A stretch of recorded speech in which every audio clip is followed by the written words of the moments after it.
xibno ka mid ah guddiga loo xil saaray qabashada goosha dibirsiinta ee beelaha deegaanada maamulka Galmudug ayaa maanta soo gaaray magaalada Dhuusamareeb ee xarunta dawlad goboleedka Galmudug.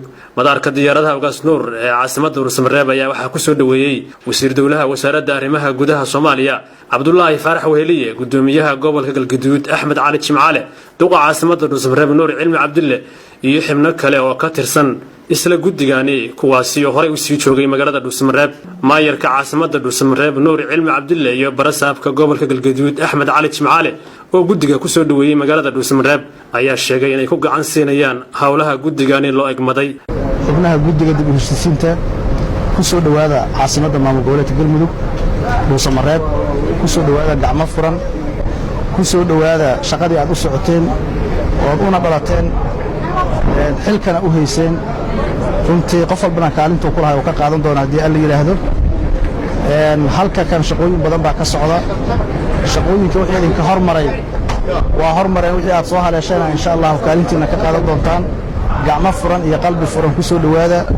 magaca heesaa ka soo gaaray caasimadda gobolka Galgaduud ahna caasimadda Galmudug.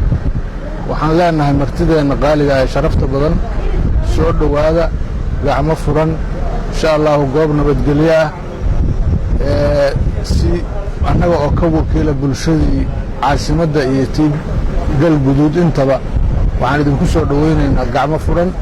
waxaan aad u jeclaysanaynaa soo gaarista aadna soo gaarteen ood noo timaadeen. waxaan insha allahu murtaaxiin ku nahay, aad ugu faraxsannahay inaad nala joogtiin. waxaan si buuxda gacan idinkugu siinaynaa shaqadiinna insha allahu tacaala. maxamed maxamuud gacmo dheere oo guddigani xibinka ayaa dhankiisa goobta ka hadlay. waxa uuna sheegay inay u yimaadeen inay dardargeliyaan hawlihii ay dawladda u xil saartay. Soomaaliya ra'iisul wasaaruhu hogaaminaya iyo wafuudda joogta oo muddo badan meeshaan u joogay maslaxa deegaanka Galmudug. waxaan aad ugu faraxsanahay inaan maanta ku soo biiro innaga oo doonayna mas-uuliyaddii xukuumaddu noo magacowday ee ahayd in aanu ka qayb qaadanno dhisidda iyo maamulka iyo dib u heshiisiinta iyo shaqada meeshaan ka socota gobol ka socota.